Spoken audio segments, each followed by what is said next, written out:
What's going on, guys? The Julian Tully broadcast. So in today's video, I want to go over my second mock draft 2.0 for the 2021 NFL Draft. There's been a lot of moves made as far as the Jets, as far as San Francisco trading up to 3 and the Eagles trading out of the top 10 with the trade with the Dolphins. So there's been a lot of moves made, and I am definitely excited to get into this. There is a couple of changes I've made as far as rumors being told, and as far as the order being different in general. Like I've decided to change since my last one. So there's been a couple moves, but not too many. And I think a couple will surprise you, but I feel really good about this mock draft. And as I said before in my last video, I'm only going to do the first 11 picks. Maybe later on when I'm really bored during the school year or something like that, I might decide to, go the full 32 picks in the first draft. But as of now, I don't really necessarily want to or feel the need to go more than 11, which is the Giants, because really, to be honest with you guys, I don't really care, and I'm sure most of you guys also don't really care that much either, being that I'm assuming 99% of my fan base, and it's very small, my fan base, is all Giants fans. Excuse me. So I'm going to say that we're definitely going to be going over this draft, and I'm really excited. But yeah, I'll start off with obviously the first pick, and it's been set in stone since this man entered college. It's going to 1,000% be Trevor Lawrence. I don't even really need to go into much. I guess the only thing I'll really go into is the fact that, Urban Meyer's got a good quarterback coming into it as his first year. I'm really excited to see what this kid can do. And yeah, he's been the number one pick since he's entered college. I remember when he entered college, I think 3 years ago now, I was like, oh, okay, cool. Whatever draft he goes out at, he's going to be the first pick. So I wonder what team's going to get him at the first. And yeah, we've seen, obviously now it's Trevor, it's the Jags. I'm really interested to see how that offense performs too. They do have a lot of nice young pieces as far as wide receivers go and running backs go in general. So yeah, I'm pretty excited to see how this goes for him. Definitely a good offense to be in, especially as a young quarterback. And then on to our second pick. I feel like this is also pretty set in stone too, is Zach Wilson. They've been connected with Zach Wilson for forever. I even saw, which I think would be a little interesting move, but I saw a report come out that the Jets said that they're willing to take or keep Darnold and take Zach Wilson. Strange move in my opinion. I wonder how that goes. But yeah, I mean, that's clearly what they're probably going to do is Zach Wilson. It makes 100% sense. Salah's going to want to come in, get his new guy. Douglas want to come in, get his new guy.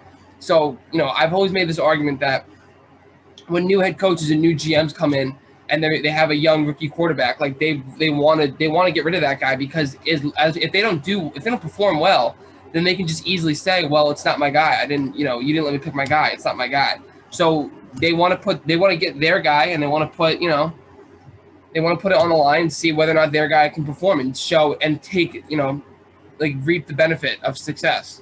So yeah, I think it's 100% going to be Zach Wilson. It makes the most sense to me, really. It really does. And I feel honestly, 1 and 2 are set in stone at this point. It's going to be Trevor Lawrence, Zach Wilson.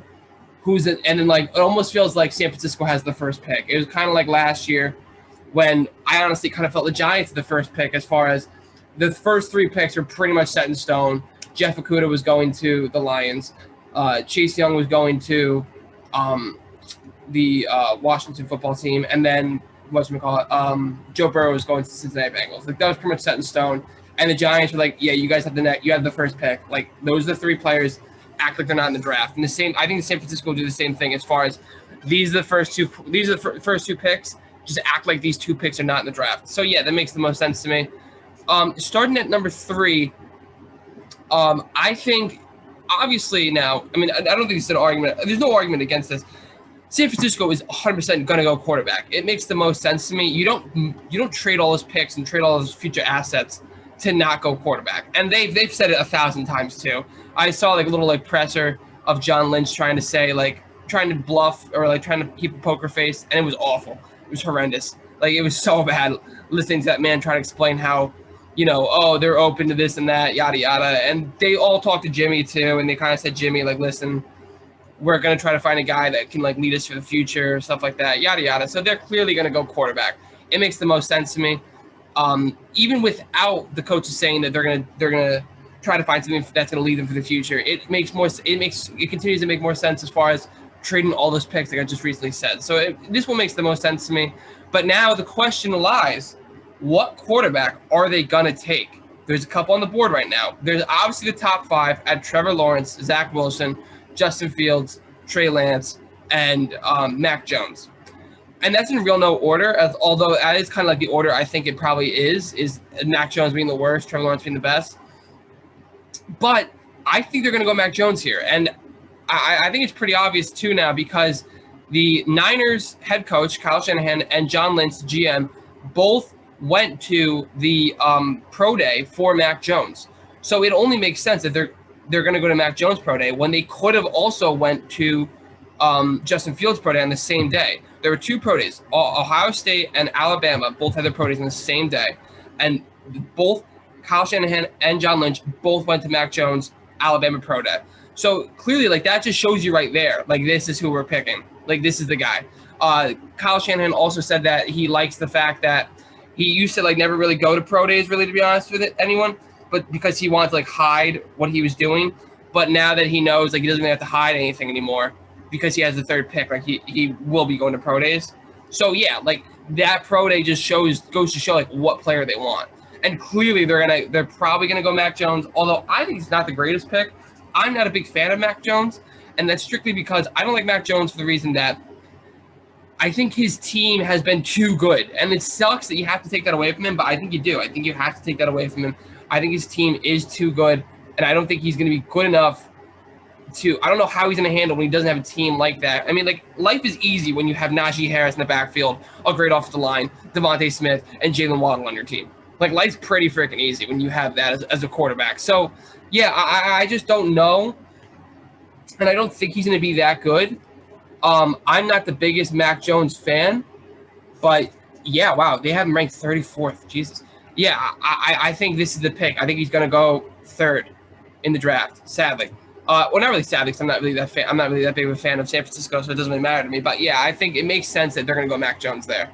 Now on to 4th with Atlanta. I think Atlanta is going to go Justin Fields. I'm going to go Justin Fields here. I went Justin Fields in my last mock draft. I think it just makes the most sense.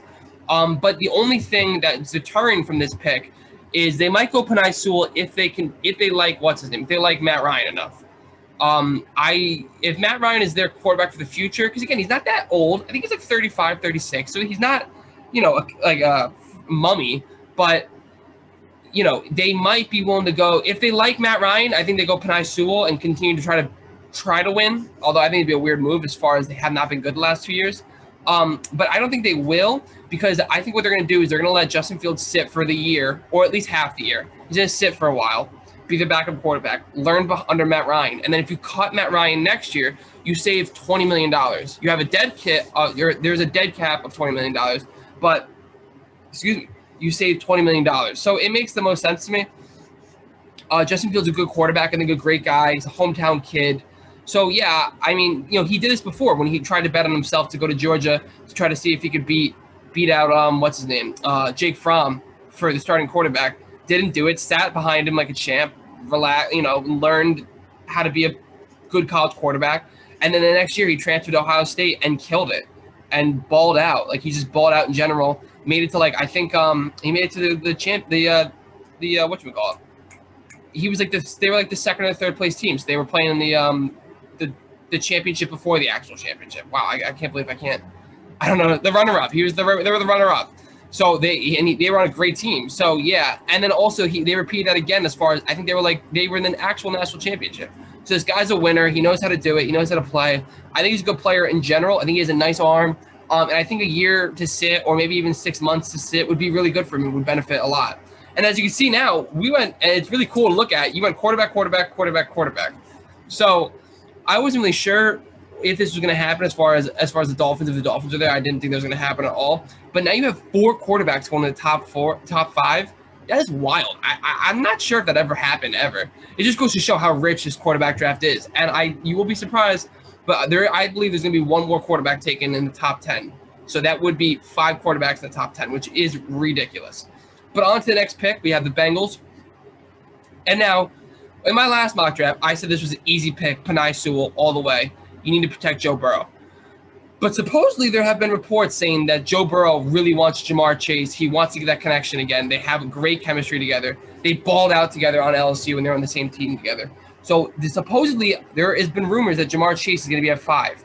And now the reason why I believe these rumors is because the Eagles, the reason why they traded out from number 6 is because they love Ja'Marr Chase at 6, but they were told by a report saying that they were not going to get Ja'Marr Chase at 6 because he was going to drop he was going to go to the Bengals at 5. And that's why they decided to trade their pick to 12 to get a future asset because they don't really want anyone else at 6. So very interesting. It's either the Eagles got played, which I would find if Penei Sewell gets picked by the Bengals, I would find that absolutely hilarious if Penei Sewell got picked. But with that rumor, I'm going to give the Eagles the benefit of the doubt and say that they probably didn't mess this up and that the Eagles probably figured it out and found that Ja'Marr Chase is going to go number 5 to the Bengals. It just makes the most sense as far as those rumors have been told. I don't think it's the greatest pick.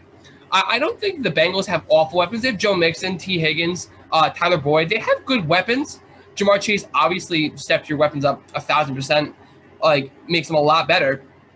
But I don't think their offensive line is that great, and I really think they could have benefited from taking a Penei Sewell because that's what they really need to protect Joe Burrow. That's your boy. Joe Burrow is your guy. You need to start protecting him. You need to start building off the line and worry about the pieces later. Again, I think they're going to love the connection as far as, Bengals fans are going to love that connection as far as watching Joe Burrow and Ja'Marr Chase. It's a great connection. It is. But Joe Burrow was getting murdered last year. There was pictures of Joe Burrow being cut in half. That poor boy was getting destroyed. So I feel like it was a little bit, this would be a weird pick, but it makes sense and it doesn't make sense in my opinion. It's strange.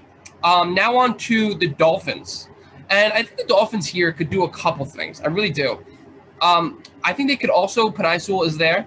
Maybe you want to pick Penei Sewell up for Tua and, try to protect Tua. I wouldn't doubt that at all. It would make sense to me. But maybe you want to protect him. Maybe you don't want to protect him. I think he's a really good player right there. Maybe you think your offensive line's good enough. Where you don't need to get Penei Sewell there and you want to get another weapon for Tua. I'm not necessarily sure. This is where I believe it's probably a little more questionable. I'm going to say Kyle Pitts. I'm going to say Kyle Pitts because he is he's a great player. Not a great tight end in my opinion. I don't like a playmaker tight end. I like our guy Kyle Rudolph kind of tight end. The big dude. I like a Jonnu Smith too. I would like the sure-handed. And can block. Kyle Rudolph can block really well. That's all I really want at tight end. But Kyle Pitts has been told apparently that he can play outside, and he's a big body too. So I think this would be a great fit for the Dolphins. Now, a lot of people have connected the Dolphins with Devontae Smith and let's get the connection between Devontae Smith and Tua again. I think that would be a weird connection because Devontae Smith was told and came out by saying that he doesn't think he thinks Mac Jones is a better player than Tua, which would be a weird reunion if Tua and Mac Jones or Tua and Devontae Smith they go for first practice. It's what up, man? And all of a sudden Devontae Smith is oh yeah, I kind of called you worse than Mac Jones. Sorry. And then let's continue practicing. It would just be I feel like the chemistry is no longer there. I had originally when the Dolphins were at the 3rd pick, I had originally said that the Dolphins are for sure going to go Devontae Smith because of that connection. But after that, I made that video, news dropped out when he said that he thinks Mac Jones is better than Tua. So I think it's a weird connection. I could see him going Devontae Smith. There's 3 players I really can see him going here. If in this situation, Penei Sewell has fallen to them. It's either Penei Sewell, Kyle Pitts, or Devontae Smith. Those are the 3 wide receiver or players I could see going there at 6. But now on to 7 with the Lions. Now I think that this is Penei Sewell has fallen to them. This is too much of a guarantee. You need to go for this, man. You need to go for Penei Sewell. He's fallen to them. You need to get him now at this point. I could see them going a weapon. I could see them going a weapon to try to fill that need that we took away from them with, what's his name? Oh my God, Kenny Golladay. I'm sorry, I forgot his name. Great wide receiver. But they could maybe try to refill a need there. But I just think Penei Sewell is too good to pass off on. He's so good. Your offensive line, I don't believe, is that great. You need to start rebuilding, I believe, as far as if you're a Lions fan. You have a couple first-round picks coming up for you, too, from from the Rams. You need to start rebuilding if you're the Lions. You really do. You really need to start rebuilding, and Penei Sewell is a great player to start your rebuild with. Not a weapon. I'm not a fan of teams that want to rebuild through weapons. Offensive linemen, defensive linemen, and stud defensive players are players you want to start rebuilding with. That is who I'm with. So yeah, I think Penei Sewell, again, he's fallen to them in this situation at 7. So I think he has to go there. But don't be surprised if they go with Jalen Waddle or Devontae Smith. Don't be surprised. I wouldn't be surprised either. All right, now on to number 8. And I think the Lions are going to go Trey Lance. Now, I love Teddy Bridgewater. You know, we all love Teddy. He's a great guy, great pro. The whole him riding a bike thing is funny. He's a great player, great person in general. But I think it makes too much sense. He's not the player who he was before, after his insane injury. He just isn't. He's been a different player. He was a really good young player as far as when he was on the Vikings. He was like kind of looked like their future. It was exciting. It was fun. But Trey Lance is probably going to have to be the replacement now for him, because I think he's not the player that he was before. And again, it's sad. Everyone loves Teddy. I love Teddy, but he just isn't the player that he was. So, and I also think these two are kind of similar in the sense that Trey Lance probably has the better arm. I would probably say by far has the better arm, but they are both very mobile quarterbacks. So he could definitely try to learn on his offense and learn how to be a pro, especially with a guy like Teddy Bridgewater, who's a great backup, great person. So yeah, I think this is probably the best move for them. Do not be surprised if they try to move up in this draft either to get their player. I would be a little shocked. I think that some of these picks are pretty set in stone, but do not be surprised if either the Carolina Panthers or this next pick coming up at Broncos are going to try to move up in the draft in order to get a quarterback as well. Don't be surprised. I wouldn't be either. I wouldn't be shocked. But on to the Broncos. So all five of the quarterbacks in my scenario are all out. And obviously there's no other quarterback really that you would want. I don't know who else you would want. But all of them are out. So it only makes sense that they're probably going to have to go with their other biggest need, which I would say is probably cornerback. Another thing too, like people are saying, oh, don't be surprised if like the Broncos move up. And like I just said before, don't be surprised if they do. But I'm not really sure, because John Elway is a weird GM, right? Or president or whatever he is. He's weird because he only likes drafting quarterbacks that seem to be like the prototypical like 6'6", huge pocket passers. And I'm not really sure if this draft has that, except for obviously Trevor Lawrence, who's very big. But I mean, he's going for number 1. So I'm not really sure if this draft really has that. So I don't really know if the Broncos, I think it's dumb. I mean, they're going to stick with Drew Lock. They're going to stick with Drew Lock, who I don't think is a great player in general. He's not. But they're going to stick with him. And I think it's a little weird of a move because if they do that and they stick with the whole prototypical, like I want to have my prototypical quarterback, I think it's probably a bad move. But also I think this move is okay as far as them taking a cornerback. I think they're definitely going to want to take a cornerback because they don't have any really good corners. The only corner they have is that guy, Kyler Fuller, who, yes, is a great all-pro quarterback. I'm not arguing that at all. But, I mean, you want to have more talent. I think Kyler Fuller only signed like a 1 or 2 year deal, so he's not really the future kind of guy. You don't really know. He's not guaranteed to be there for a while. He could be out of the building within like the next year or two. So, and also, like, it never hurts to have more cornerback weapons. It never hurts. So yeah, I think this pick makes sense to me. I have really honestly, before I kind of spoil the next pick, I have these two teams going cornerback no matter what, in my opinion. I think they're probably going to go cornerback. It just makes the most sense. I now really honestly, it's kind of a crapshoot. It's like a coin flip as far as who's the better corner. I like J.C. Horn better than Patrick Surtain. I like Patrick Surtain. Yes, great player, great, whatever. But my thing with Patrick Surtain is supposedly he's not really great at covering the deep ball. And I think with a team like the Broncos, who is in a division that is very quarterback heavy with Justin Herbert and what's his name? Pat Mahomes. Sorry, I forgot his name. Those guys can throw the ball. Those guys know where to throw the ball. And they can throw the ball really far. So it wouldn't make sense to me. Why would you want a guy whose problem is that he really can't throw the ball that well, or that he really can't cover the deep ball that well? It doesn't make sense to me. You're going to want a guy that can cover the deep ball. So yeah, I think J.C. Horn is the for sure pick right there as far as corner goes, because his strengths are better for that division that they're in. Now going on the Cowboys, like I said before, I think they're going to go corner, and I think they're probably going to go Patrick Surtain. Now I think he's a great player. Great guy, knows how to win. He plays in Alabama, won a national championship. He's got all the tools.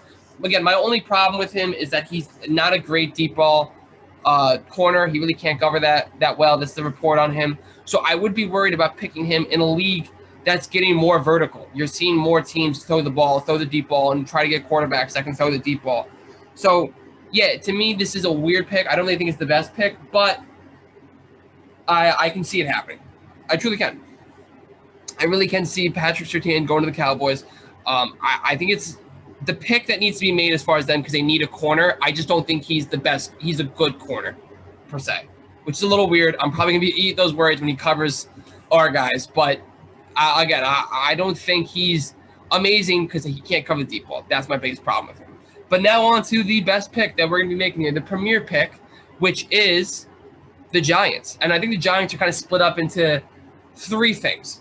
I think the Giants can either go Micah Parsons, Rashawn Slater, and then the two wide receivers. Now, the two wide receivers I would like the least, but makes sense to me in that some people point out, why not get a wide receiver now? Now you're loaded on weapons, right? You're loaded on weapons. And then next year you can cut Sterling Shepard and save a lot of money, which can help out pay for other contracts that you're going to have to pay for, which makes sense. And I actually, now that I've heard that report, I don't hate it. I actually kind of like it a little bit. But I'm also really interested in getting a guy like Rashawn Slater who can play offensive guard, and we need that. So I'm in between those two, really. Micah Parsons, I love. I think the kid's a stud, and clearly the Giants do because they had both Joe Judge and Patrick Graham go to the camp and try to talk to this kid one-on-one. But there's too many things. There's too many problems. There's too many off-the-field issues. There's too many reports. And my biggest fear, I'm always kind of a guy that you get past that sort of thing. But my biggest fear with the Giants, if I'm putting myself in the Giants' shoes, they just drafted a kid not even 2 years ago now who had some off-the-field issues. Nothing crazy like Micah Parsons or whatever, but had off-the-field issues. There were reports of him like sleeping in meetings at Georgia and DeAndre Baker. And, all of a sudden, then the very next year, he got accused of armed robbery. Didn't get acquitted, understand, but he got accused of armed robbery, and the Giants had to release him. So I just don't think the Giants are willing to risk another off-the-field issue kind of guy. Because now let's say Micah Parsons doesn't start to play that well or has a tough start of the year. The Giants and Dave Gettleman are going to get shredded by the New York media and by media in general. They just are. So I don't think they're going to go Micah Parsons here, and I don't really like the odds that they go with Devontae Smith or Jalen Waddle. So my favorite pick I want to go right now is Rashawn Slater. I think he can play offensive guard. He can play offensive tackle if Matt Pert doesn't pan out to be that great. And I just think more competition and more young players is great. We have all the weapons we need. We have Kenny Golladay. We have Sterling Shepard. We have Darius Slayton. We have Rudolph. Engram we have. I don't like him, but we have him. We have Saquon Barkley. We have tons of weapons. Weapons are not a problem for us right now. What a problem is we really can't block. So you can have all these weapons all you want. If we're not the best blocking team as well, or at least average, like if we're not average at blocking next year, it's going to be tough. And you saw that with like Eli Manning. He was, a lot of his offensive line in like these past couple of years have been hot garbage. So, and we had Saquon Barkley and Odell Beckham, and he couldn't get the ball to him because he was on the ground half the time. So yeah, I'm a big fan of taking Rashawn Slater. He's a great player, can be versatile, which is obviously what the Giants have preached since they've gotten Joe Judge as being versatile. So yeah, I think this pick makes the most sense to me. And yeah, I am really excited to see what we do from here and if there's any more new reports. Once I found out that the San Fran moved up, I was like, oh my God, this is fantastic. This is crazy. And then the Dolphins moved back in the top 10. I was like, oh my God, this is amazing. Like, we are in it, guys. We are in mock draft season. We're in draft season in general. I'm going to make a couple videos with my friends, my cousin, trying to, compare our mock drafts with each other, how we like our mock drafts compared to my mock drafts, yada, yada. So I'm super excited for that. I also have an idea. I want to talk about who I think the biggest breakout player is going to be. I might do that after the draft, just to like kind of fill up time and have like videos coming up for you guys. But yeah, I am super excited. I'll probably be doing something like that. I'll probably also be doing player analysis. I know I said I was going to do it. I haven't done it yet. This is something I'm probably definitely going to try to do really soon, over the weekend maybe. But yeah, I'm super excited, and I hope you guys enjoyed this video. And yeah, guys, we are in it. Now is the time to get ready and to get prepared because it's going to be a lot of fun. And I hope you enjoyed. See ya.